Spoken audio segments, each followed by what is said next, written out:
যদি পুরোটাই বাতিল হতে হয় তাহলে why not the national election? Why only the গণভোট? Why only the জুলাই সনদ বাস্তবায়ন আদেশ? মাঝখানে আর 135টা অর্ডিন্যান্স হয়েছে, সেগুলো বাদ যাক, সবই বাদ যাক, ফ্রেশে শুরু করি। আবার আমরা 5ই আগস্টের আমরা আদালতে এই কথা বলেছি, যদি তাই বলতে চান তাহলে সব বাদ দেন। Let us go back before 5th August. 5th অগাস্টের আগে ফিরে যাই, ওখানে গিয়ে দেখি না আমরা কোন জায়গায় ছিলাম। Let us start from there. 4th August থেকে স্টার্ট করি, তখন তো রাজি না। এর অর্থ কি?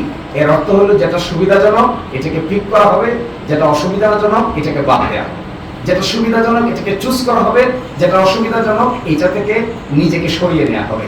This is serious arbitrary activity of particular group of people. Should not be. No one should do this. এবং এইভাবে একটা রেভলিউশনের পরে একটা চার্টারকে অপ্রাসঙ্গিক করে ফেলার যদি ইনিশিয়েটিভ নেওয়া হয় তাহলে that would be again a political blunder, a legal blunder, judiciary will be debated.